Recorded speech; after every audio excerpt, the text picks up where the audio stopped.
La Asamblea votó una moción de respaldo al trabajo de la fiscal general Diana Salazar, mientras que el correísmo se opuso incluso a tratar el tema. El presidente Noboa asegura que está en marcha un plan para desmantelar estructuras criminales y el nuevo jefe del Comando Conjunto pide a los ciudadanos sumarse a la guerra para recuperar la paz. Este martes no habrá apagones porque las lluvias de los últimos 3 días mejoraron los embalses de las hidroeléctricas. Desde la cárcel, el presidente del Consejo de la Judicatura, Wilman Terán, pide vacaciones y allana el camino para que lo reemplace Álvaro Román. El ministro de Finanzas ofreció hoy pagar 20 millones diarios a los gobiernos seccionales para cubrir la deuda de $1.200 millones. Televistazo inicia una serie sobre las mafias del narcotráfico que aprovechan la ubicación de las Islas Galápagos para enviar droga a México e ingresar armas al Ecuador. Decenas de avionetas quedaron semisumergidas por intensas lluvias en el norte de Australia, mientras en Argentina y Uruguay 16 personas murieron. El Festival de Harbin abrió sus puertas en China con 810.000 metros cuadrados de esculturas gigantes de hielo que incorporan sonido y luces.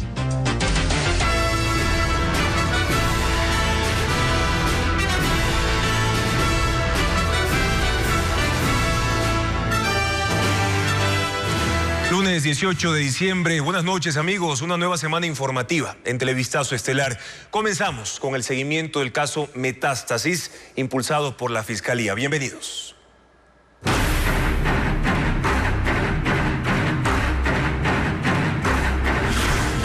Metástasis, las batallas que quedan.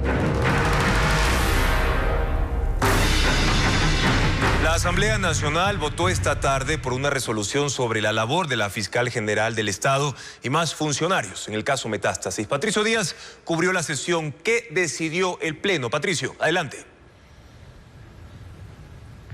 En efecto, el Pleno de la Asamblea Nacional, con 74 votos a favor, 46 en contra y 6 abstenciones, decidió respaldar a la fiscal general Diana Salazar en su trabajo en torno a las investigaciones del caso Metástasis. También exhortó para que se le dote de todo lo que necesite para su seguridad y para la misma investigación y rechazar cualquier tipo de agresión o cualquier tipo de situación que pudiera vulnerar su trabajo e incluso el riesgo de cualquier riesgo que pueda generarse en esta investigación.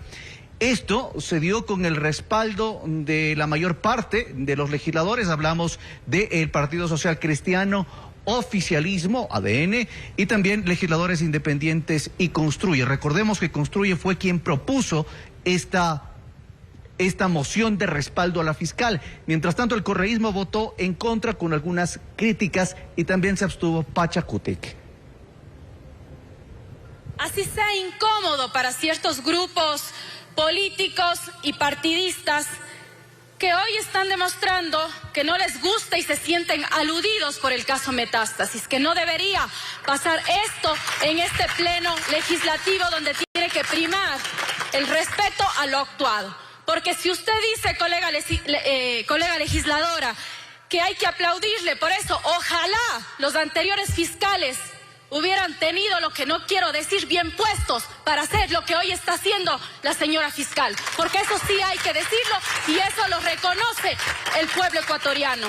Demostrando el firme compromiso que la doctora Salazar tiene en desmantelar estas organizaciones criminales. Esperemos que con estas acciones, que con estas actitudes de la doctora Salazar vayamos debilitando sustancialmente a estas organizaciones que tienen su existencia en el Estado ecuatoriano. Aparece el caso Metástasis frente a una pugna que tenía la señora fiscal frente al concurso y obviamente el juicio político. Señores, si ustedes se quieren quitar su investidura de legisladores y pasar a ser cheerleaders de la señora fiscal, yo los respeto, van a tener siempre mi aprecio y mi cariño. Fue una sesión algo tensa en la que el presidente de la Asamblea, Henry Kronfle, tuvo que de alguna forma parar algunos detalles de los discursos que pudieron ir en contra de las respectivas bancadas. Pero, insistimos, la decisión ha sido con 74 votos respaldar a la fiscal general en este trabajo dentro del caso Metástasis, y ha sido la mayor parte de la Asamblea, a excepción del correísmo, la que ha dado ese apoyo que es una resolución del Pleno del Legislativo a la fiscal en esa investigación. El presidente Daniel Noboa participó en la ceremonia de cambio de mando de las Fuerzas Armadas y afirmó que no pactará con delincuentes. Mientras tanto, el jefe del Comando Conjunto declaró la guerra a la inseguridad y pidió a todos los sectores del país sumarse. Paul Romero con el reporte.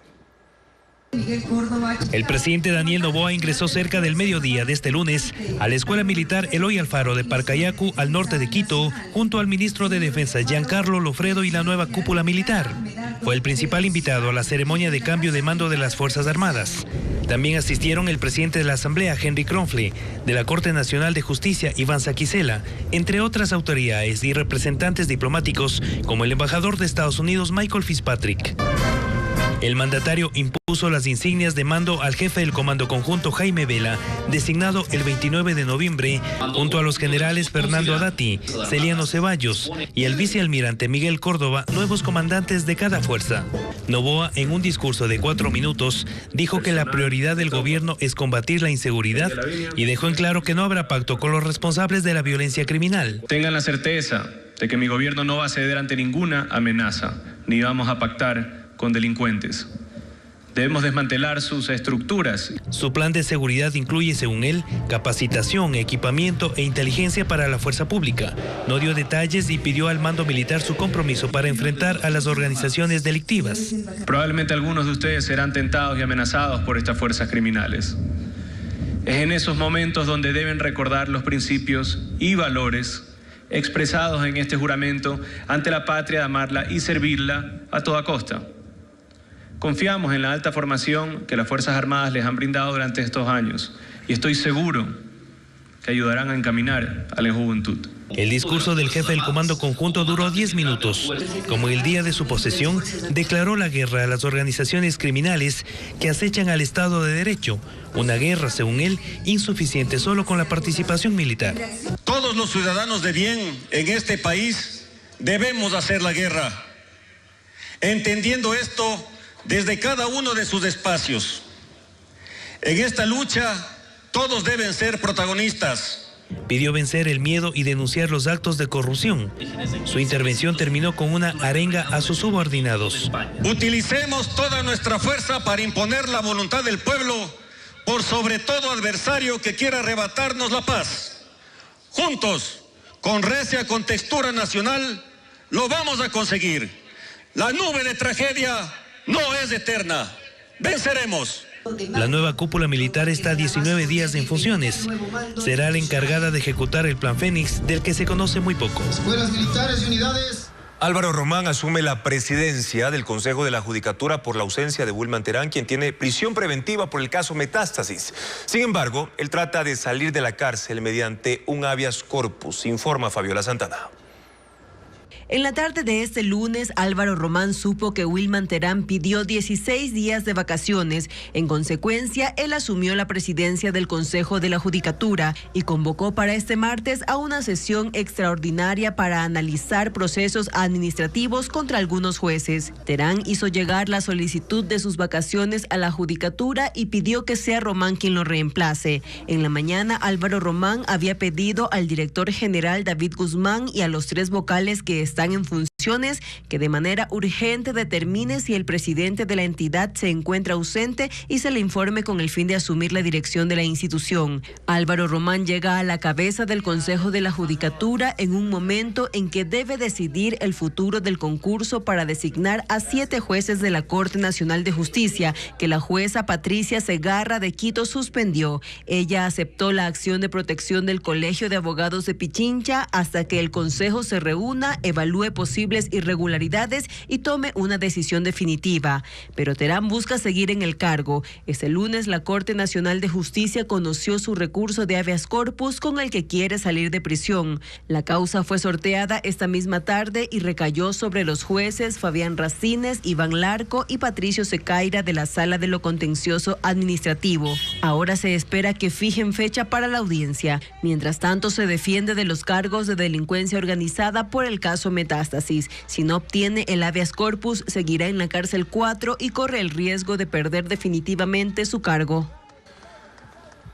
La Asamblea designó nuevos interpelantes de 2 juicios políticos pendientes del periodo anterior que no tenían proponente porque no fueron reelectos. En el caso del juicio al exministro de Inclusión, Esteban Bernal, se nombró como interpelante a Egner Recalde de ADN, mientras para el juicio contra los vocales de la Judicatura, Juan José Murillo y Fausto Murillo, el interpelante será Carlos Vera del Partido Social Cristiano. En la sesión no se trataron los 3 juicios archivados por la Comisión de Fiscalización, lo que provocó el rechazo de algunos legisladores que aseguran se incumplió con la ley. Una tormenta desatada en el cono sur dejó 14 muertos en Argentina y 2 en Uruguay. 500.000 personas quedaron sin luz y la alerta se mantiene. Pedro Jiménez con las imágenes. La ciudad de Bahía Blanca, en la costa de la provincia de Buenos Aires, sufrió el impacto directo de una súbita tormenta que con lluvia y vientos de hasta 150 kilómetros por hora destrozó buena parte de la localidad. Una gran masa de aire caliente y extremas condiciones de humedad chocó contra un frente frío provocando este fenómeno. Los peores efectos se registraron en un pabellón deportivo que era sede de una competencia de patinaje. Gran parte del techo colapsó dejando gente atrapada. Momentos después se confirmaba la muerte de 13 personas en ese sitio. Otras 14 quedaron heridas. Así también, las instalaciones en las que se desarrollaba un festival musical quedaron semidestruidas. Centenares de árboles fueron derribados. Estos cayeron sobre autos, casas y otras estructuras, provocando la muerte de una persona más. El temporal se extendió desde la noche del sábado hasta la mañana del domingo, cruzando más de 800 kilómetros todo el territorio de la provincia hasta llegar a la capital, donde la fuerza del viento dañó equipos en el aeropuerto Jorge Newbery en la zona urbana de Buenos Aires. Ahí, este avión fue desplazado desde su lugar en la pista. Las operaciones aéreas se cerraron afectando 120 vuelos de 16 aerolíneas y además el tumbado, el mobiliario en las salas de embarque y de controles de seguridad quedaron dañados. 500.000 de personas quedaron sin luz y aunque el servicio ha sido restablecido parcialmente, aún hay 150.000 ciudadanos sin energía eléctrica.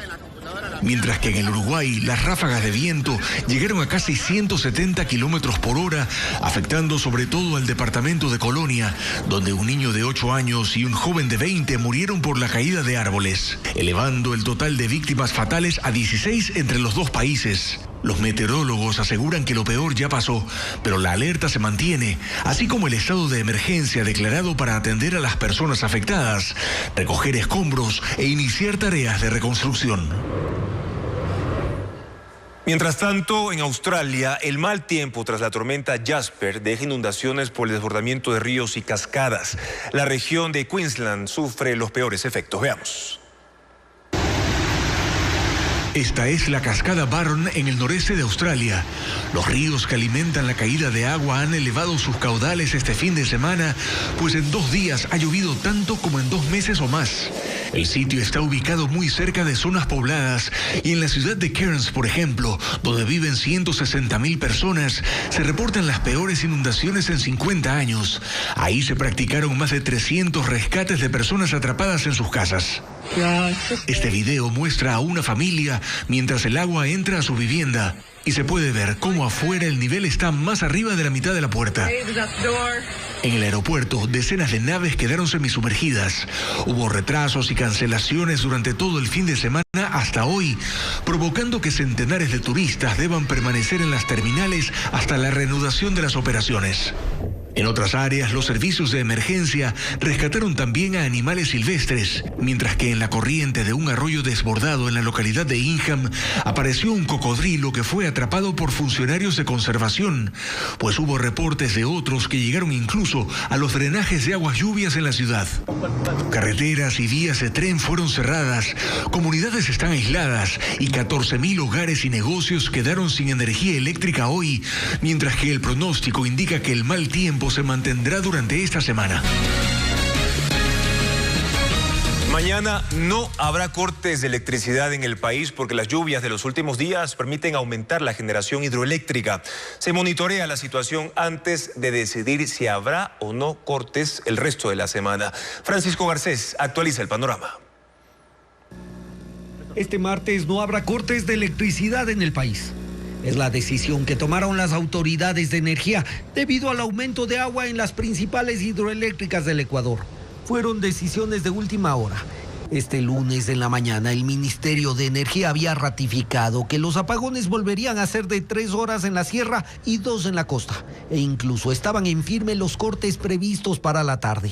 Pero las lluvias de los últimos 3 días cambiaron radicalmente los caudales de los ríos afectados por la sequía, en especial los del Austro y de las provincias del Oriente, en donde se encuentran ubicadas las principales generadoras eléctricas del país. Uno de los casos es Coca-Codo Sinclair, la hidroeléctrica más grande del país ubicada en el río Coca, en el norte de la Amazonía. Ahí el caudal se duplicó en las últimas horas y la planta trabaja casi al 100% de su capacidad. Este lunes llegó a producir más de 1.100 megavatios de los 1.500 que puede generar. Por eso entregó el 43% de la energía hidroeléctrica producida en el país. Lo mismo sucedió en las hidroeléctricas de la cuenca del río Pastaza. El aumento del nivel de las aguas permite que las centrales San Francisco y Agoyán generen el 14% de la hidroelectricidad en el día. Y también hay una marcada mejoría en las hidroeléctricas del complejo del río Paute. Si bien esas centrales se mantienen en el plan de ahorro de sus embalses, sus condiciones cambiaron. En 2 días el nivel de agua en los reservorios de las centrales Paute, Molino y Mazar subió 3 metros en cada uno. En lo que va del mes, esos embalses no habían crecido e incluso el de Paute Molino se había reducido 1 metro. El Ministerio de Energía anunció que pese a las condiciones favorables de generación eléctrica, el plan de racionamiento previsto para diciembre se mantiene. Habrá cortes de 2 y hasta 3 horas diarias, aunque se evaluarán las condiciones para decidir si pueden ser suspendidos. Los 4 días de lluvias también generaron que los ríos de la capital Azuaya recuperaran el nivel normal, superando el estiaje de los últimos 3 meses. Diego Cuenca explica que esto elimina la posibilidad de cortes de agua. Los ríos de Cuenca, que lucían parcialmente secos, ya recuperaron el nivel normal tras 4 días de lluvias. El río Tomebamba durante 3 meses estaba recibiendo 0.77 metros cúbicos de agua por segundo, pero aumentó a 40 metros cúbicos por segundo. El domingo estuvo en riesgo de desbordarse, pero este lunes se estabilizó el caudal. La situación es igual con los ríos Yanuncay, Tarqui y Machángara, que pasaron de 0 a 4 y 6 metros cúbicos de agua por segundo, respectivamente. Según la empresa pública de agua potable Etapa, se necesita que llueva 6 días más para superar la sequía. Sin embargo, con el nivel actual, ya se descarta racionamientos de agua potable en Cuenca. Y los embalses de las 4 hidroeléctricas del sur del país incrementaron su nivel. Por ejemplo, a la central Paute Mazar, que en noviembre recibía 27 metros cúbicos. Desde ese domingo empezó a ingresar 86 metros cúbicos de agua por segundo. En el caso de la planta Paute Molino, que en noviembre recibía 54 metros cúbicos, ahora ingresan 133 metros cúbicos de agua por segundo. Sin embargo, la Corporación Eléctrica del Ecuador asegura que no es suficiente. Necesitan más lluvias para incrementar a 22 metros el nivel del agua. Los constantes derrumbes en una de las 2 rutas que conecta a Morona Santiago con Azuay mantienen el paso a medias en esa zona. Nuestro corresponsal Robinson Rodríguez en la cobertura. El sector más afectado es el Carmen, donde la noche de este domingo cayeron enormes piedras. Aquí los conductores se arriesgan a pasar, bordeando el precipicio, como es el caso de Alejandro Heredia, quien se dirigía hasta la empresa hidroeléctrica Sopladora en el Cantón Santiago. Todo abandonado, Aquí la gente sí te paga carreras hasta donde se avance a llegar. Habitantes señalan que incluso algunas de las rocas de gran magnitud llevan ya 2 años en la zona y se siguen acumulando. José Peralta tiene una finca y cuenta que con cada lluvia hay un nuevo derrumbe y esto complica el traslado de su ganado. Incluso las cooperativas nos abandonaron como 3 meses, ya nadie venía por acá. Con la gente nos hicimos mingas para limpiar la primera vez. Por esta vía transita un promedio de 500 vehículos diarios y por ahora solo hay paso para camionetas y motos. Hasta el cierre de este informe no se ha evidenciado el ingreso de maquinaria para retirar los escombros. El único paso alterno es la ruta Plan de Milagro-Gualaceo, que recién el pasado viernes se habilitó tras un deslizamiento. Desde esta noche, el Ministerio de Economía tiene previsto abonar 20 millones de dólares diarios por la deuda que el gobierno tiene con municipios, prefecturas y también juntas parroquiales. El total de la deuda es de 1.200 millones de dólares, como lo precisa Adriana Bermeo. El gobierno adeuda 1.200 millones de dólares a municipios, prefecturas y juntas parroquiales. Y este lunes el ministro de Economía, Juan Carlos Vega, anunció su compromiso de empezar a pagar las asignaciones. Desembolsará 20 millones de dólares diarios.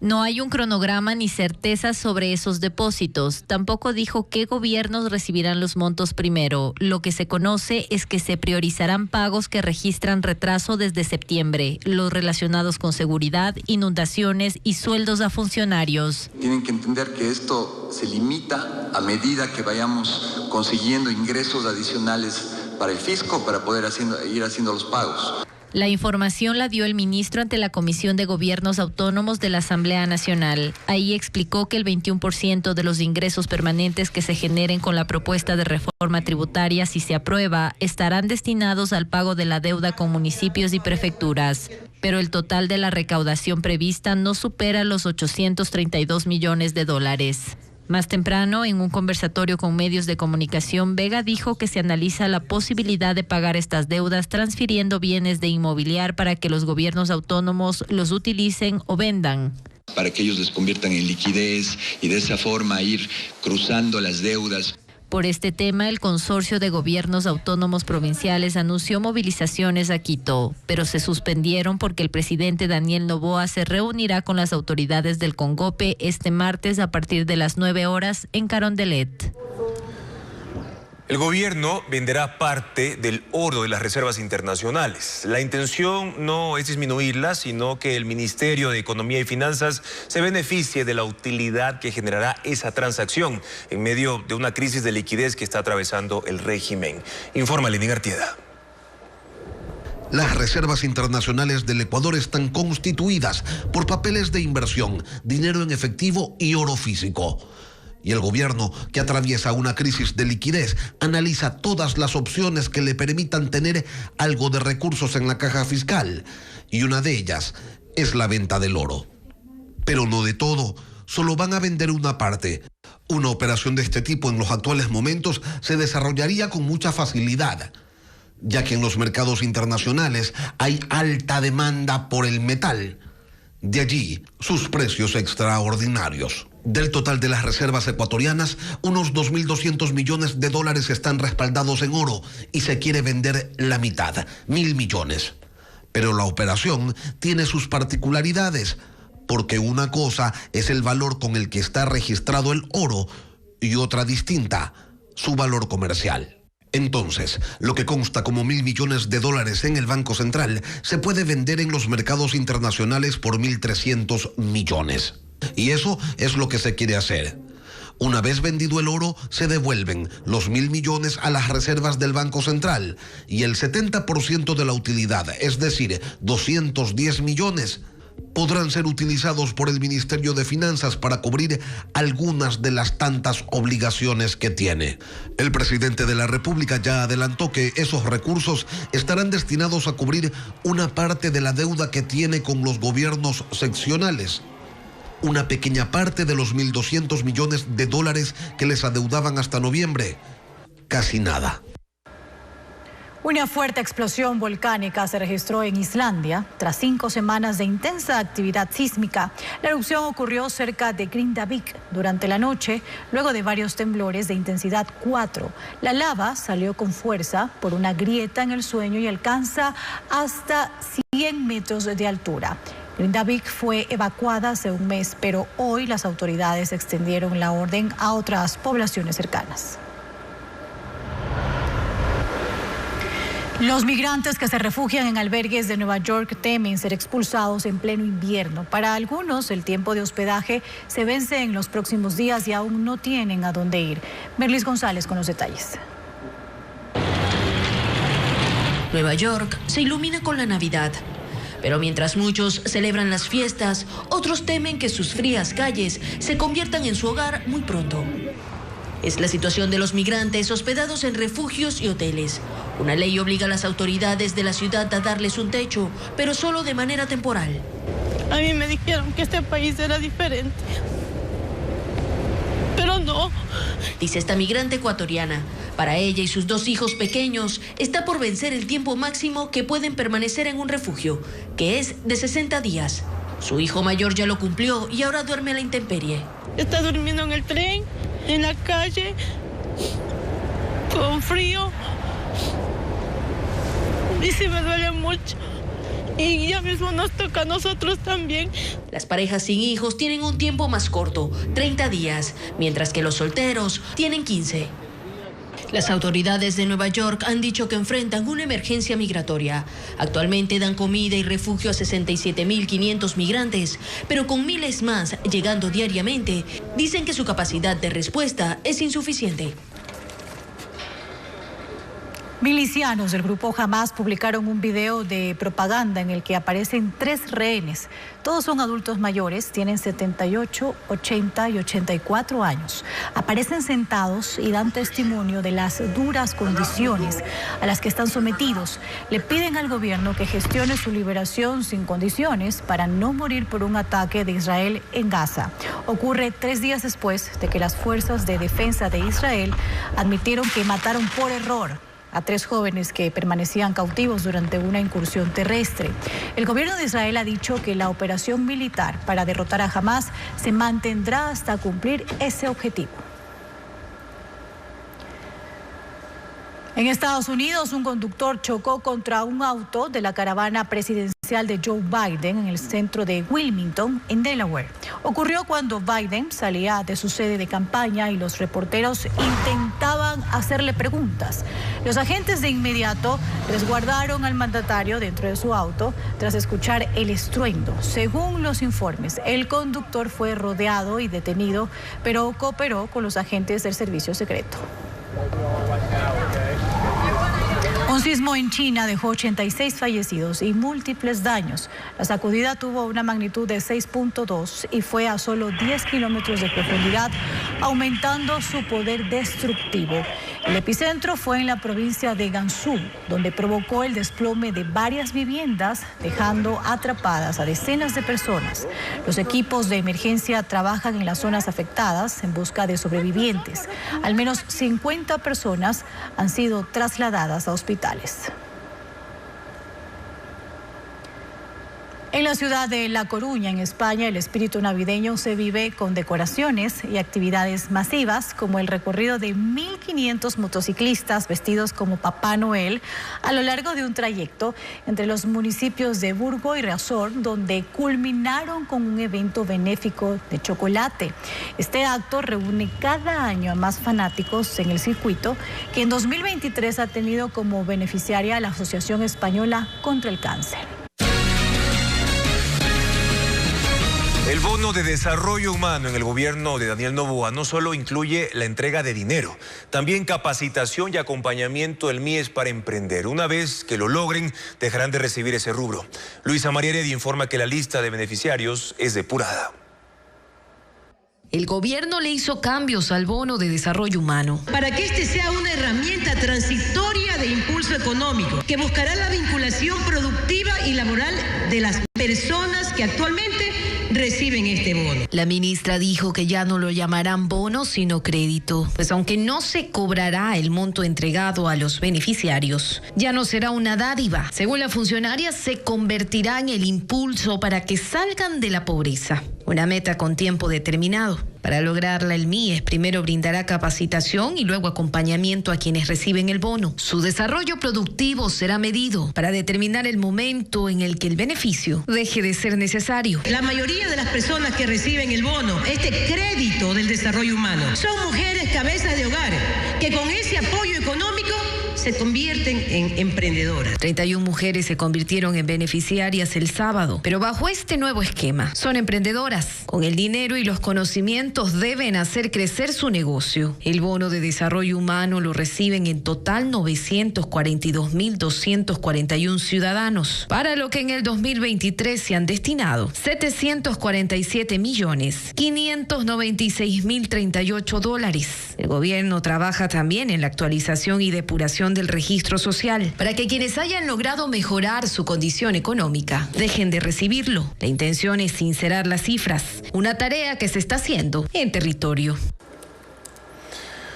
La fiesta de Navidad es la excusa perfecta para consentir y sorprender a nuestros seres queridos. El Agnes Sánchez detalla qué productos femeninos tienen más demanda durante diciembre. Ropa, calzado, perfumes y maquillaje son los productos más demandados por las mujeres en Navidad. Y el gasto sube. Se incrementó en un 10.2% en diciembre. Los vestidos cortos de seda con escote en la espalda y en color lila están en boga. Pasa lo mismo con los pantalones de tela, cintura de avispa con estampados. Se usan combinados con blusas de transparencia, para cenas y reuniones familiares. Su demanda aumentó en un 15%. Las mujeres en la época navideña siempre buscan vestidos para resaltar y por eso las tendencias en brillos, colores más plateados, dorados, son los que las mujeres escogen para sus cenas navideñas. La industria de la belleza también ofrece la opción de tratamientos capilares. La coloración de cabello con los tonos castaños profundos e iluminación marcaron la tendencia este año. Manicure y pedicure son los más solicitados. En estas fiestas, las mujeres prefieren tonos pastel. Salones de belleza atienden en jornadas extendidas que incluyen el 24 y 25 de diciembre. Según la consultora Kantar, que hizo el estudio de mercado, después de la pandemia las mujeres prefieren comprar por catálogo. Productos como base, rímel, sombras y delineador tienen gran demanda en la época navideña. Este sector generó $430 mil millones este año. Hoy estamos siendo el tercer país con el 80% de compradores y es una tendencia que se viene recuperando. Primero está Corea del Sur, luego viene Colombia, de ahí viene Ecuador. Perfumes también están en la lista. Se importan de Francia, Estados Unidos y España. Fragancias cítricas y dulces son las más demandadas, generando utilidades para el sector sobre los $1.000 millones al año. Los 5 miembros de la Comisión Ciudadana de Selección del Defensor Público, que llevan 8 meses sin sesionar, quieren que el Consejo de Participación pague sus dietas. Reclaman $4.000 pese a que el consumo está suspendido desde abril. Luisa María Heredia con el informe. Al Consejo de Participación Ciudadana llegó una solicitud de pago de las dietas de 5 integrantes de la Comisión Ciudadana de Selección del nuevo Defensor Público, que lleva 8 meses sin sesionar. Gabriela Cadena García, Tania Chamorro Paltín, Kimberly Villagómez Moscoso, Eduardo Llanes Mesa y César Endericaguín quieren que se les pague $4.000 por haber mantenido reuniones de trabajo, de las que no existe registro. Eso es algo que nosotros estamos analizando. El concurso está paralizado desde abril. En su contra se presentaron 7 acciones de protección. Una declaró la nulidad del informe de admisibilidad de 14 postulantes, mientras otra ordenó que siga el proceso, es decir, hay 2 fallos contrapuestos. Uno prohíbe y el otro impulsa. Por lo que en octubre el Consejo de Participación Ciudadana pidió a la Corte Constitucional que dirime el conflicto, pero aún no ha ocurrido. Por tanto, el concurso sigue suspendido. Y la comisión no está trabajando. Entiendo que anteriormente sí tuvieron un par de sesiones, pero por el momento no se ha posesionado. La Defensoría Pública es un órgano autónomo de la función judicial, cuya misión es garantizar el acceso a la justicia a personas que no pueden contratar abogados. En un solo año patrocinó 234.355 casos. Sin embargo, 5 años y 7 administraciones después, el Consejo de Participación Ciudadana sigue sin designar al defensor público. Ángel Torres es desde el 2018 el defensor encargado. Cerca de 1.8 millones de pavos serán consumidos en el país durante las festividades. La carne de cerdo es la segunda opción. Diego Puente con el reporte. Las actividades inician desde las 6 de la mañana en la granja de Antonio. Es un microproductor de lechones. Estas semanas tiene más ajetreo porque debe entregar los cerditos para las cenas de Navidad y fin de año. Los lechones tienen hasta 2 meses de nacidos. Los faena días después de que son destetados. En el país su consumo va en aumento, sobre todo en festividades. Ya son algunos años que me piden, he visto que me piden más. Primero comenzaron pidiendo unos 3, unos 4 y ahora en esta temporada aproximadamente se venden solo para faenamiento directo. Se llevan de aquí ya para faenar unos 15, unos 20. La carne de cerdo en todas sus presentaciones será la segunda proteína más consumida durante las fiestas. En diciembre se espera vender 217.000 cabezas, lo que representa el 11% de la producción nacional de este año. En realidad, en este mes se comercializan alrededor de 25.000 toneladas. Es un muy buen mes para las industrias, para las empresas productoras de carne de cerdo. Un lechón listo para ser preparado y horneado bordea los $80, mientras que una pierna de cerdo está por unos 60. Todo depende de los pesos y las marcas.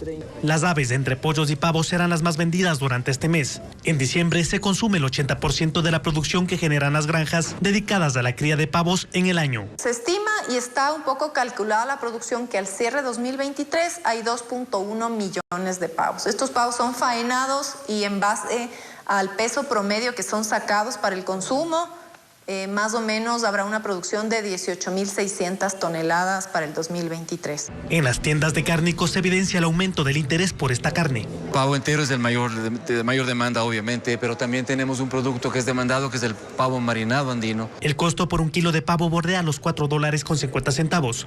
Un pavo puede llegar a costar entre $40 y $50. En el sur de Riobamba se instaló un pesebre en 50 metros cuadrados, donde resaltan los mercados, iglesias y bandas de pueblo con un toque tecnológico. Ángel Pilatuña cuenta que esa tradición ya cumple 51 años.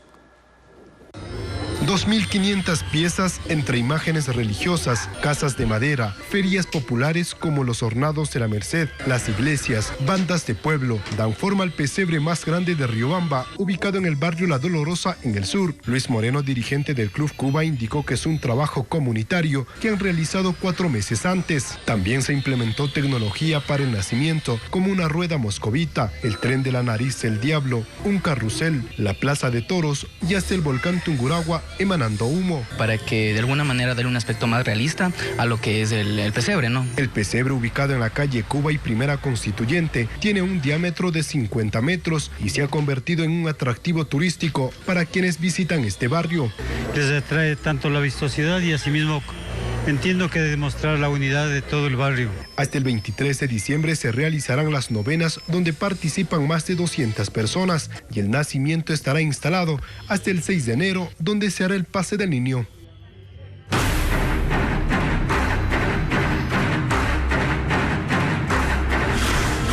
Metástasis, las batallas que quedan.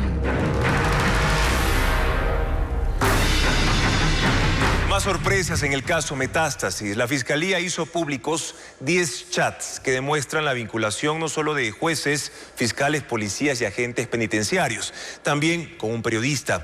Según los chats, Anderson Boscan y su portal digital usaban al ahora fallecido narcotraficante como fuente de información y ayuda logística para su trabajo. Hernán Higuera muestra las conversaciones. Los chats del caso Metástasis develan nexos del narco Leandro Norero con el periodista Anderson Boscan. La extracción de la información muestra que desde junio del 2022 ellos mantenían una cercana familiaridad hasta el punto de tratarse como ñaños o hermanos. La Fiscalía identifica a Leandro Norero con el usuario Owner y a Anderson Boscan con el usuario Sturz. Hermano, acá estamos. Listo, ¿cómo vas? ¿Cómo estás? Bien, hermano, gracias a Dios. Bien, hermanito. ¿Cómo está la familia? Muy bien, todo en orden.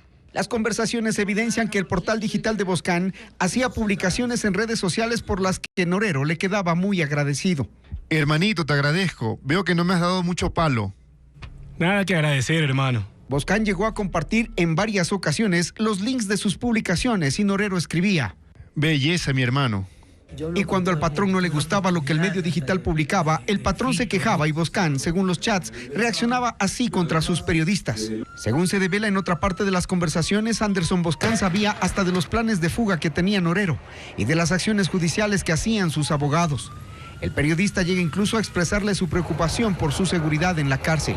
¿Cómo está tu seguridad? Estoy preocupado por tu seguridad. Yo estoy bien, hermano. Llegué donde están los muchachos, gracias a Dios. Me han recibido muy bien. Me alegro. En la cárcel, Norero, autodenominado el patrón, sabía de los planes que tenía Boscan y su portal digital. El periodista comentaba que el documental Plata y Plomo tuvo tanto éxito que se va a difundir internacionalmente. Norero ofrece apoyarlo. Estamos presentando un proyecto a una productora internacional para hacer algo como lo que hicimos en Paz y Plomo, pero en Venezuela, México, El Salvador y otros países. Si sale eso, nos lanzamos internacionalmente. Belleza, ñaño. Avise qué hacemos acá y de una está la gente. Sí, te voy a pedir ayuda. Quiero ir por Esmeraldas, los pescadores de Manta, la gente de los puertos, Durán, etc. Claro, ñaño, me dices lo que necesites. Acá activamos a todos los directores que son panas y los muchachos acolitan. Los dos intercambiaban mensajes a propósito de muchos temas. Uno de ellos era la fiscal Diana Salazar. La fiscal es una puerca. Está tostada. Norero era para Boscan una fuente de información y logística, según se lee. El periodista le dice que está investigando las aduanas y Petroecuador, pero que le interesa nada más la corrupción política, no el contrabando y las drogas. Boscan le cuenta que está escribiendo un libro y le ofrece la ayuda para escribir el de él. Además, evoca planes hasta de hacerle un documental cuando salga de la cárcel. Le compartía la información que Fernando Villavicencio publicaba en sus redes sociales. Le enviaba las capturas de las publicaciones del exasambleísta. Fiscalía no ha vinculado judicialmente al periodista y por ahora se ha limitado a poner en evidencia la relación con Norero, que según lo publicado fue muy íntima. Televistazo intentó hablar con el periodista, pero no contestó las varias llamadas. La operación Metástasis nació de la información que había en los 15 celulares que tenía Leandro Norero en la cárcel de Cotopaxi. No solo se extrajeron mensajes, también fotos y videos, como lo revela Fabiola Santana. Ya se conocen algunos detalles de cómo fuentes policiales y de la Fiscalía obtuvieron información del caso Metástasis. Se sabe que arrancó tras el asesinato de Leandro Norero y su equipo de seguridad el 3 de octubre en un pabellón diferente al que controlaba en la cárcel de Cotopaxi. La información no salió de un celular, sino de los 15 teléfonos que el narco utilizaba en prisión y que pasaron a custodia de la policía y la Fiscalía de Cotopaxi. Durante los primeros 5 meses de la investigación, los agentes no pudieron acceder a su información por la cantidad de seguridad y claves de acceso. Los códigos fueron conseguidos con la ayuda de un colaborador en la causa y desde entonces se extrajeron chats, fotos, videos y demás evidencias. Por lo delicado de su contenido, fue trasladado a la fiscal general Diana Salazar. Norero manejaba buena parte de las comunicaciones mediante una aplicación cifrada que tenía más códigos que ni sus cercanos conocían.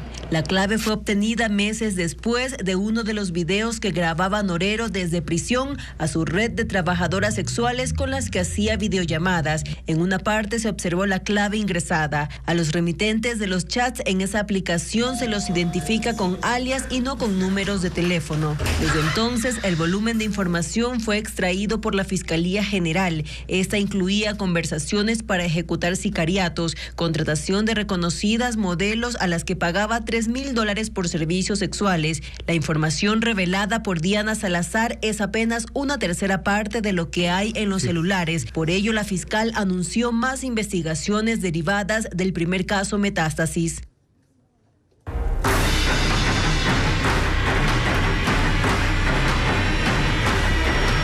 Glass, otro correísta a México. México permitió el ingreso del ex vicepresidente Jorge Glass a su embajada en calidad de huésped. Aún no ha formalizado un pedido de asilo político. La Cancillería de Ecuador, por su parte, aspira a que ese gobierno invite a Glass a cooperar con la policía que permanece afuera de la sede diplomática. El informe con Luisa María Heredia.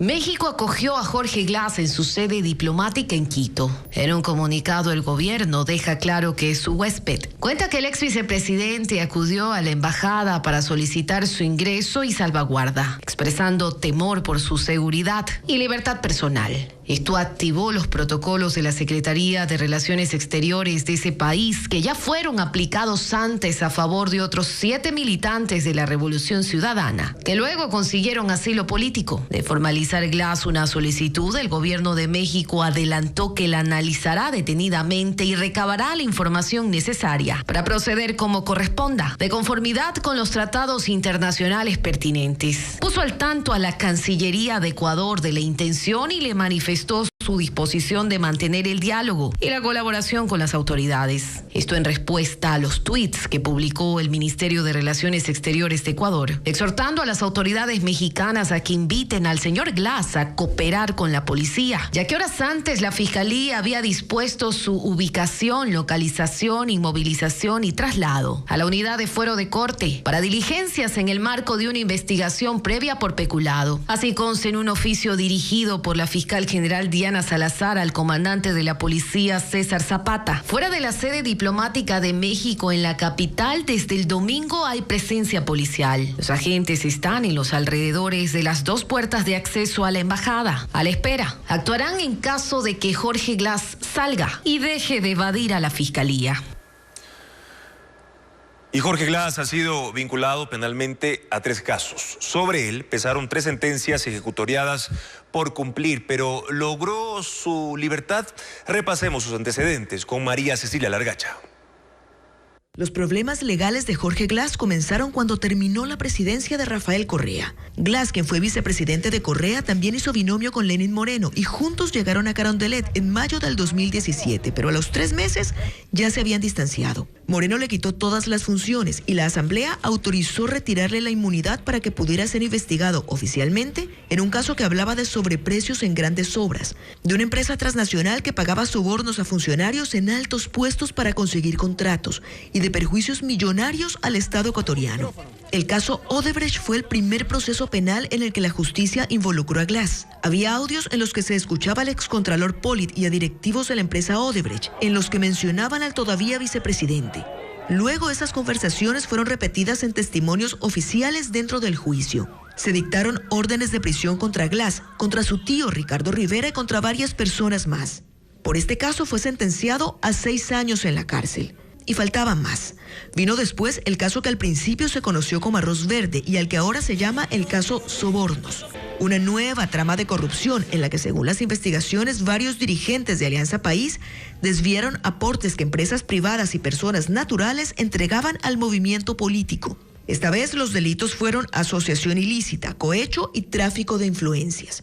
En este caso no solo fue vinculado Glass, sino también el expresidente Correa y otras personas de la directiva o cercanas a ella de Alianza País.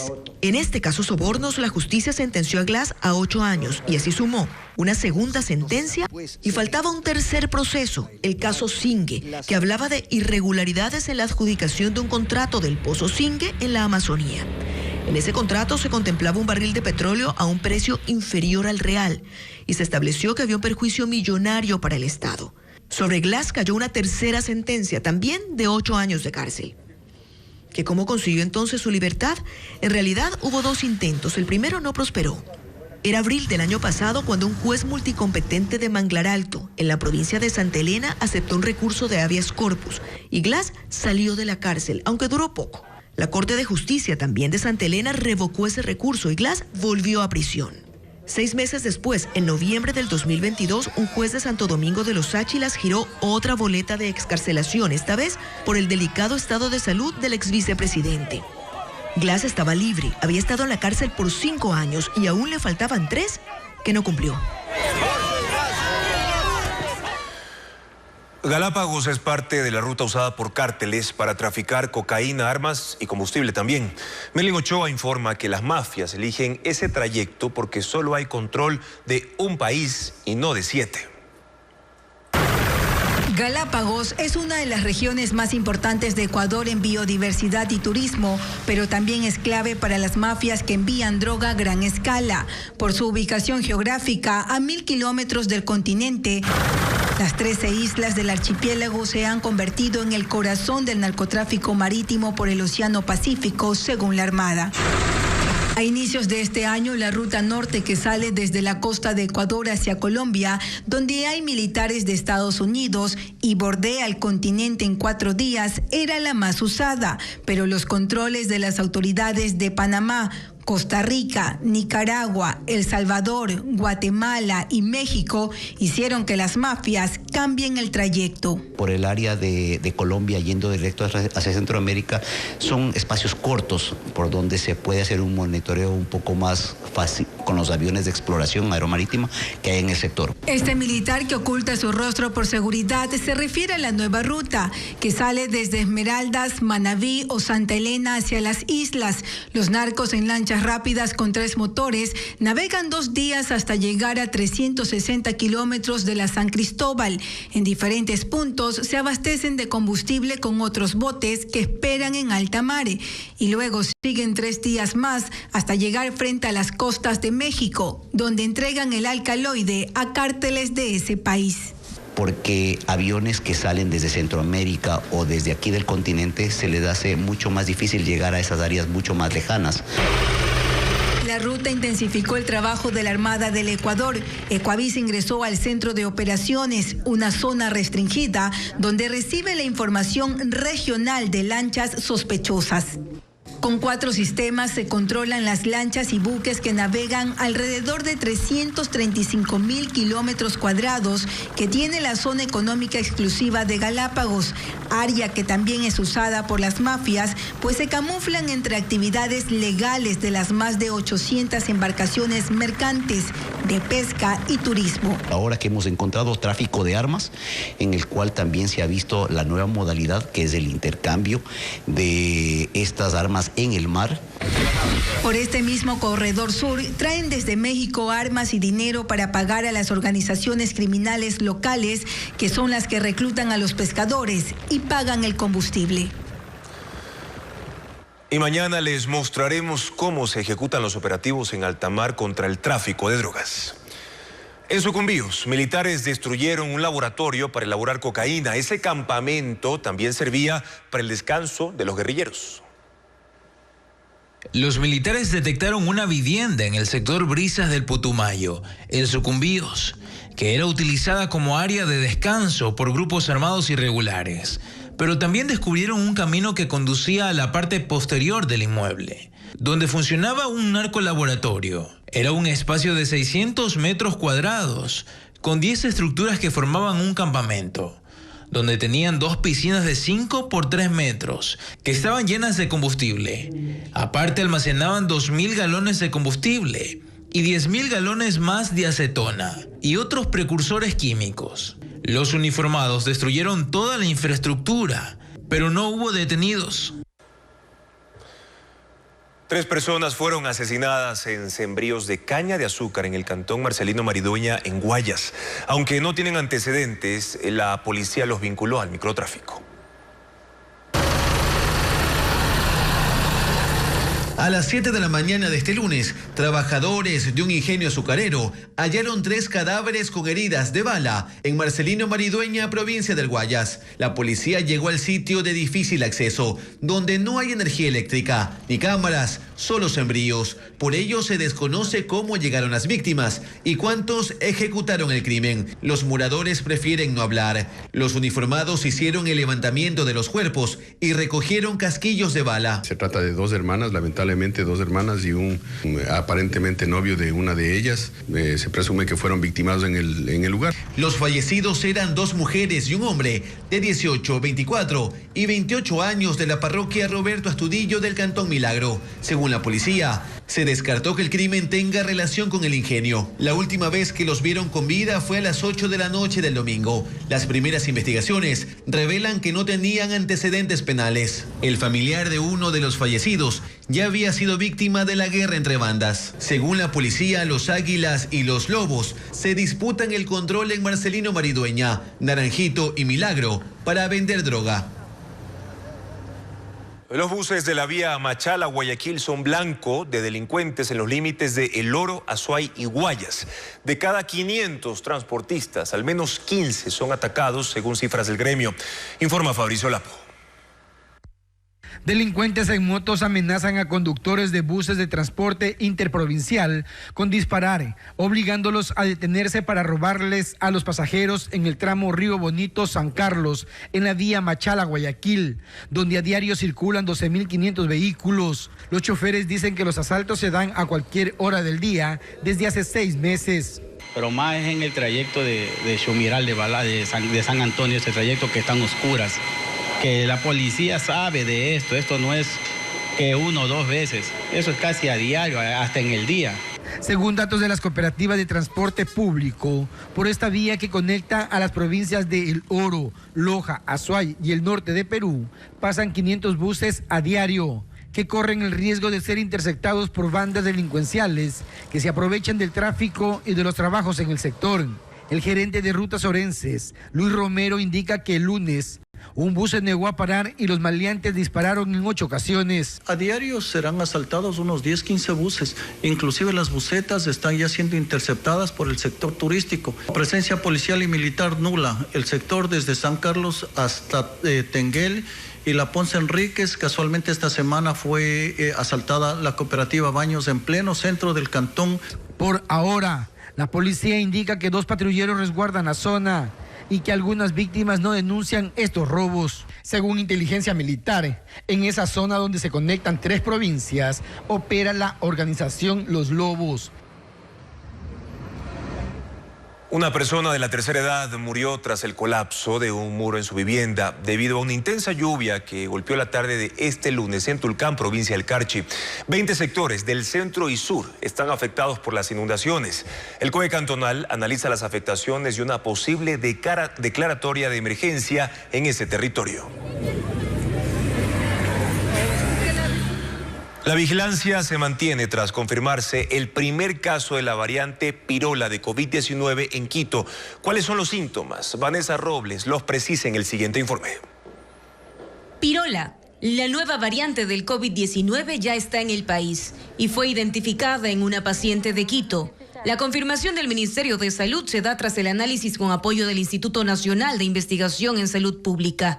El equipo de vigilancia monitorea a la mujer, quien se encuentra estable con tratamiento ambulatorio en su domicilio. ¿Pero qué tan contagiosa es esta nueva variante? Un poco más contagiosa que las variantes anteriores. Usted en este día está en contacto con alguien que tiene la variante Pirola y en menos de 24 horas usted ya tiene sintomatología. Y en general dure 5 días en promedio hasta 7 días en ciertos pacientes con mayores complicaciones, como diabetes o hipertensión. Entre los síntomas constan congestión, dolor de cabeza, dolor de garganta, fiebre, pérdida de olfato, tos y náuseas. La Organización Mundial de la Salud continúa levantando información para medir el real impacto de esta nueva variante. No hay un incremento de mortalidad en relación a las otras variantes. En el caso de Ecuador, podría prevalecer durante el invierno junto a otras enfermedades estacionales como el dengue y la influenza. Esa vacuna bivalente como tal sí cubre a la pirola, y no solo a la pirola, sino a las nuevas variantes que estén por venir, que sean del Ómicron. Fue detectada a mediados de año y el último informe de la Organización Mundial de la Salud habla de su presencia en al menos 46